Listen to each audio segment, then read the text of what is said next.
this edition of Idle Gossip, Child Celebrity Checkup, Senior Scene Stealers, and Murphy Makes Mirth.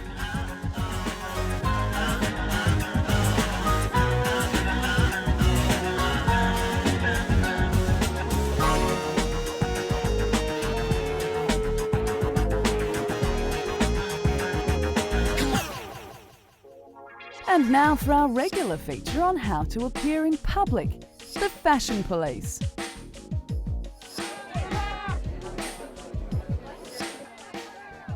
Here's sweet Sarah Michelle Gellar in a regal gown. All this little Bo Peep is missing is a small flock of sheep. Bad. Olivia Newton-John only graces a red carpet on special occasions, like this gala concert in Denmark for the Danish royal family. Still pumping out the number we all want to hear, it's a shame Olivia couldn't wrangle one of those shocking frocks from the movie Xanadu after they went to the trouble of recreating part of the set. Pretty little Pammy's bouncing into this press conference in a fawn pantsuit. This girl has front. It's sure opened doors for her. She can get away with anything. Yeah, how does it always happen? How do I always end up naked? It's weird. I don't know. Maybe I'm the only one who'll do it. Like, Pam will do it. No one else will do it. Just give it to Pam. She'll do it. I think you look thinner without clothes, so it's my theory. If nakedness is Pam's recipe for a slim figure, someone needs to tell Mariah, who's sporting a fur stole, scads of diamond jewellery and a very expensive gown, as she lets her minders know on the way into the nightclub. You guys be careful of the dress. Smile, Mimi, or whoever you are this week. Daytime soap actress Susan Lucci received her own star on the Walk of Fame in nothing less than a silver trench coat with matching silver dress. As it was raining, we're not getting a good look at the frock, but it goes to show you don't have to be the biggest star to look $1 million.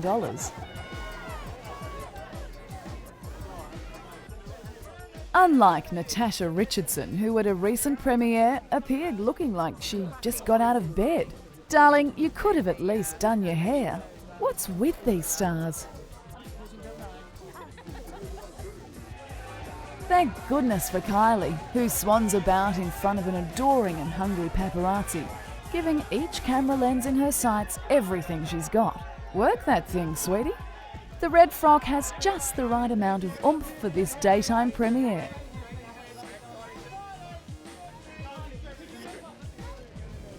Surely Sharon Stone knew at this appearance with the armed forces she wouldn't have to dress loudly to stand out?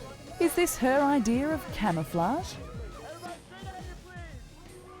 Okay, let's move on to the guys, or rather the designing men of fashion. Issey Miyake has used some old scraps of fabric to come up with costumes for high schools attempting Shakespeare. So original, so clever.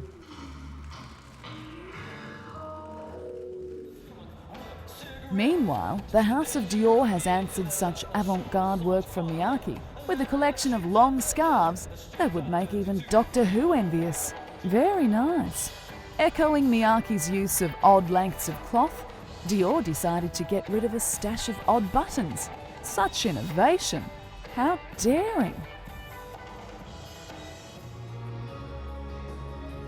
Louis Vuitton carries on the scarf theme, but instead of long, these ones are on the fat side. John Galliano isn't one to be outdone. His collection for men carried a motif like no other. Coats made of old rugs and duvets. In fact, he's thrown in pieces with old bits of fabric, pyjama bottoms, gaffer tape instead of patches, hats made out of newspaper, even clown shoes. Words cannot describe. I particularly like how the models have been sunburnt in the solarium. Nice touch, that. But the last word goes again to the designer himself. Dressed in one of his own creations, he steals the show in a sheepskin duffel coat, leopard print Napoleon-style hat with hunting flaps, and black, oversized cosmonaut boots. Fashion police arrest that man?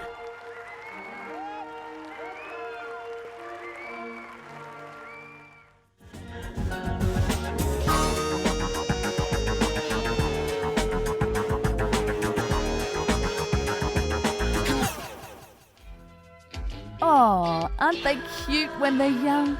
But they're so funny looking when they grow up. Like an older version of, what's his name? The child actor. The trials of stardom achieved in youth. 1 minute, hot property, making some producer rich, rich, rich. Then bang, along comes puberty and your yesterday's news. Some make it to the big time as adults. Others are stuck in child star limbo, never to escape their frozen image in the past. Kevin!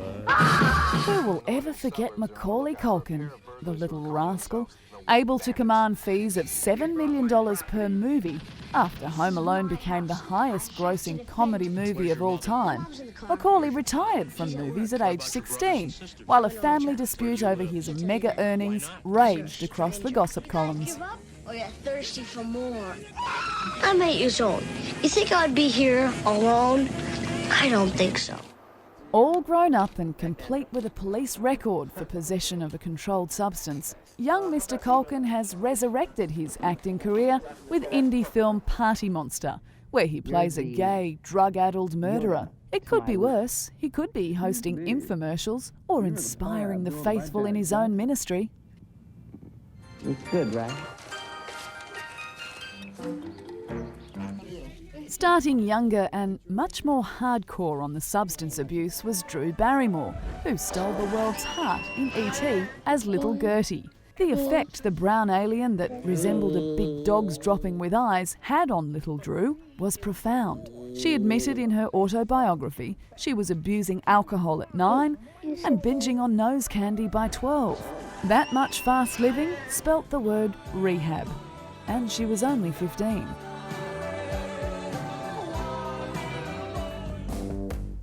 All the horrors of this child star's past behind her, Drew heads her own production company and added the Charlie's Angels movies to her list of credits, starring in both films and reportedly earning $14 million working for herself in the most recent instalment. Truly off the list of party-hard celebrities, Drew has her life under control. A difficult proposition for many Hollywood types.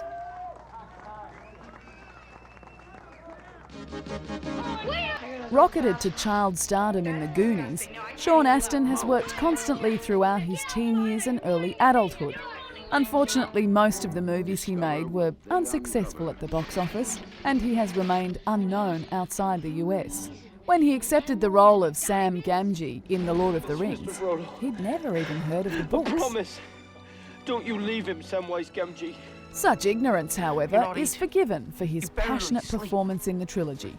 He even gained 20 kilograms to play the role, but still balks when fellow actors state that Sean is a hobbit in real life. He sure looks like one to me. Unfortunately for some, the transformation to full-fledged adult star does not transpire, and the acting opportunities just cease to appear. Let's hurry up because TV munchkin Gary Coleman had little opportunity for career expansion due to his diminutive stature. Instead of chasing acting roles, he chased voters and ran against Arnold Schwarzenegger for governorship of California. Netting 13,000 votes saw him finish 8th. Sadly, short on votes as well.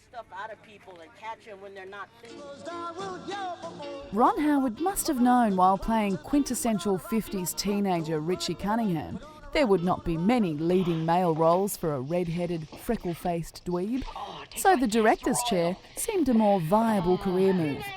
With a list of box office hits and a Best Film Oscar to his credit, Ronnie chose right. Nice girls aren't allowed to grow up on TV, so they cross to the wrong side of the street and play grown-up girls in movies. So what are you going to Vegas for? You gonna win? I'm gonna dance. Poor Elizabeth Berkley got such a caning from critics and audiences after cheapening herself in Showgirls, She could never go back to the wholesome image she cultivated in the TV series Saved by the Bell. The big-budget tribute to burlesque, jam-packed with soft-core erotica, ended up top-heavy and sank, along with Elizabeth's career. You're a stripper, don't you get it? I'm a dancer. She's what Las Vegas is. Our advice to current child actors? Retire now and save us the embarrassment.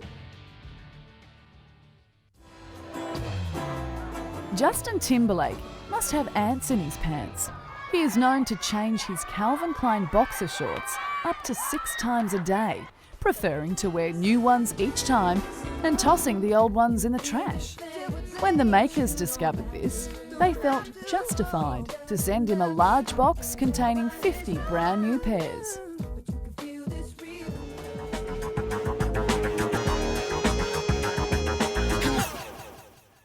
When the stars go down, is it big news? We've got a cavalcade of high flyers who have ended up on the wrong side of the law for various offences. Some get away with it, some don't.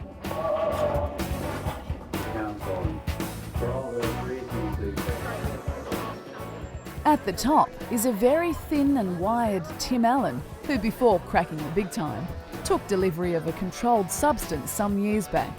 And it was a very large amount of something like talcum powder. Tim was stung, however, by an undercover policeman and pleaded no contest to the charges. Naughty Tim was sentenced to jail. Zsa Zsa Gabor. The name strikes terror in the hearts of highway patrolmen across California state. Arrested for slapping a Beverly Hills police officer and driving with an expired licence. Gabor was convicted and sentenced to 72 hours in jail, thus gaining publicity she had only dreamed of. Madam later complained she was denied a jury of her peers, stating, "It was not my class of people. There was not a producer, a press agent, a director, or an actor."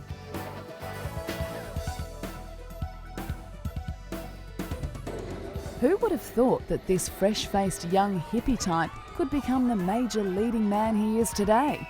Caught driving while intoxicated, Keanu Reeves was arrested. This mugshot was all it took for Keanu to straighten up his life.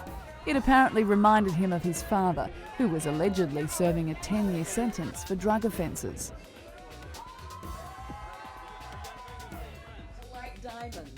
Hanoi Jane Fonda was fighting the power when she had her mug snapshot taken. Arrested for drug smuggling and disturbing the peace, the lady kicked a police officer several times when suspect pills were found in her luggage at Cleveland Airport. They were later found to be vitamins, and subsequently all charges were dropped. Tell him, live from Dallas. Dennis Hopper left the scene of a car accident in New Mexico some years back. The police traced the star and picked him up at his home, where he was charged with reckless driving. He was fined $250 in court.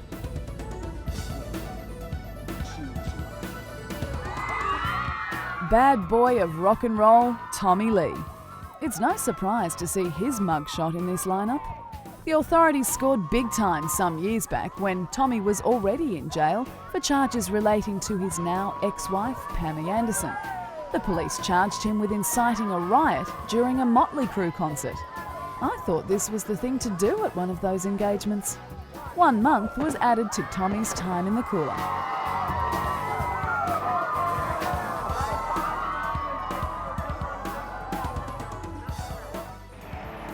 Mick Jagger doesn't look too pleased, or aware of his surroundings for that matter in this photo, furnished by friendly police officers after a 70s Rolling Stones concert. An overzealous photographer had Mick in his sights, which Mick didn't like, and a scuffle broke out between the two. Charges were dropped, along with the flesh on Mick's weary face.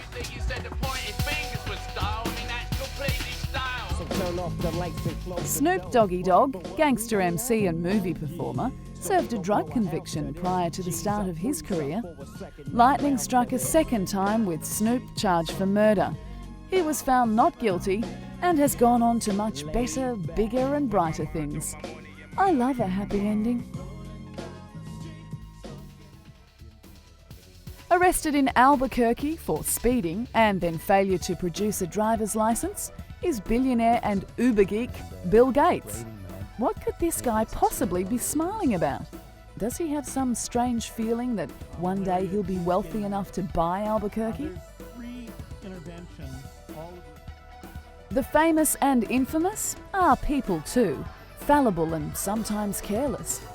But when you or I get pulled in for a photo shoot at a police centre, we don't end up on television. Smile.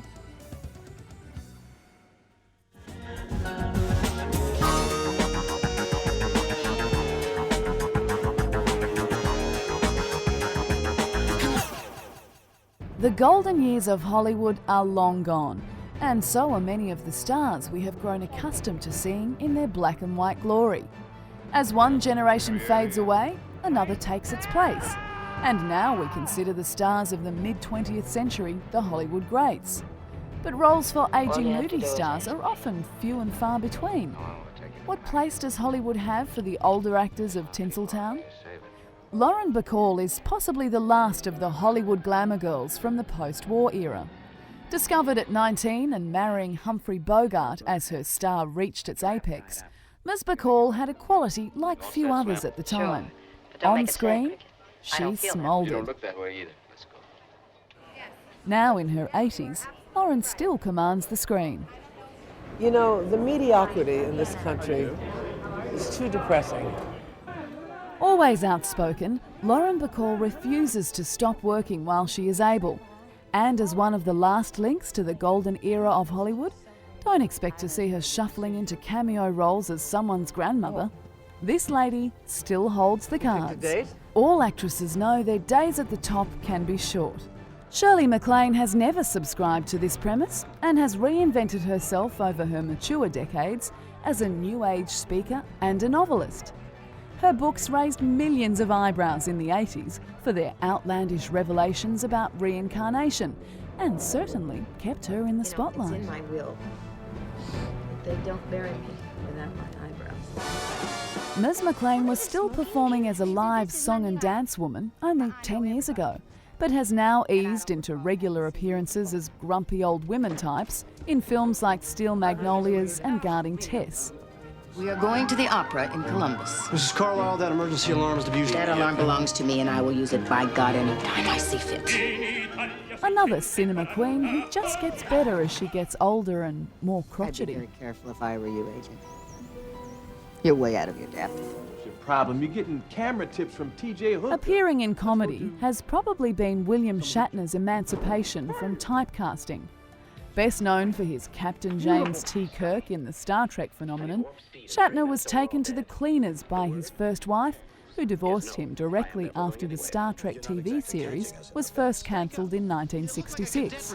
I'm from Iowa. I only work in outer space.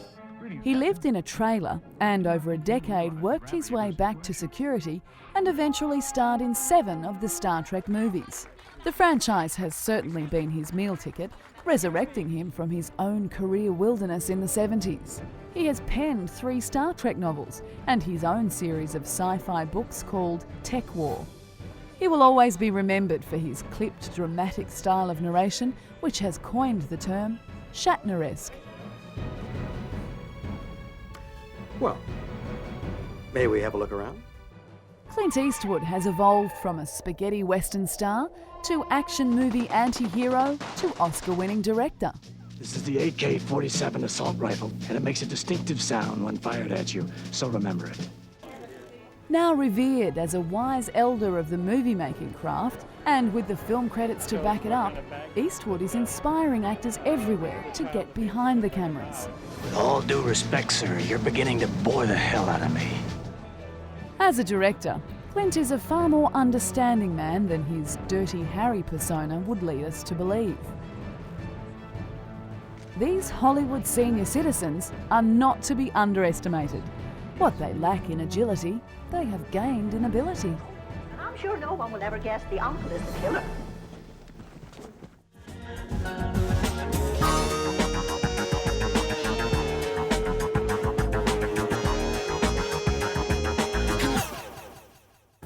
One of the biggest and best-known comedians of the last century, Eddie Murphy crossed from television stardom to movies and superstardom in less than 10 years. His humour, consisting of impersonations and his own ironic and hilarious outlooks on life, developed from his childhood in lower-class New York. Stakeout? No. I'm picnicking. This is like a picnic area.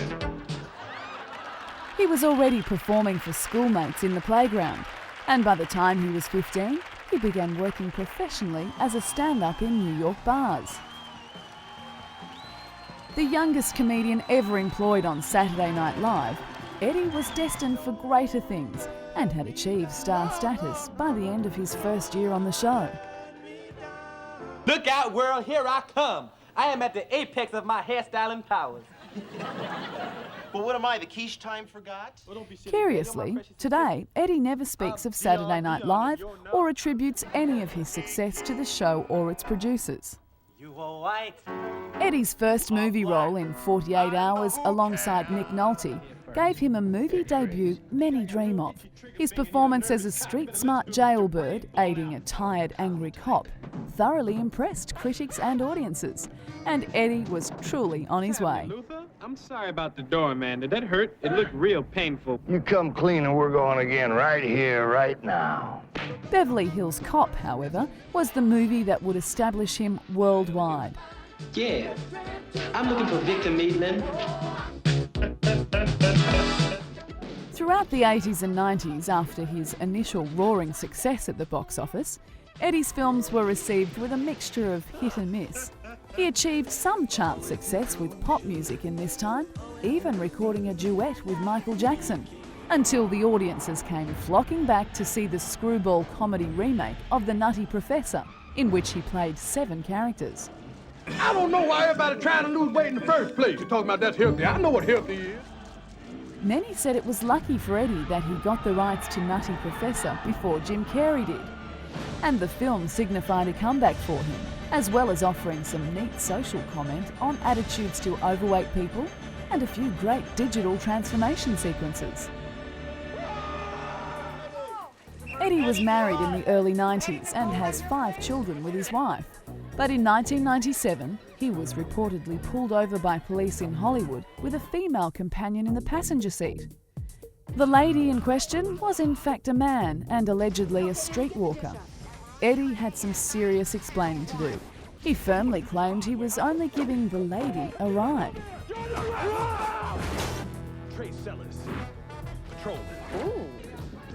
You know, this is the cleanest and nicest police car I've ever been in my life. Tabloid magazines ran wild with the story, and Eddie sued for libel, but soon after withdrew the suits. The backlash Eddie received was enormous, and it seemed to have marked his career for some time. A string of movies failed to attract audiences, including The Adventures of Pluto Nash, which was made for $100 million and returns $4 million, making it the least profitable film in motion picture history. I lost my J.O.B. This downward spiral was reined in when Eddie gave voice to Donkey in the Shrek franchise. All right, that's more like it. Sorry, the position of annoying talking animal has already been taken. Let's go, Shrek! Ain't no Finally achieving some success playing the role of a wisecracking ass. Yeah, whoa. Now. Listen, if we need an expert on licking ourselves, we'll give you a call.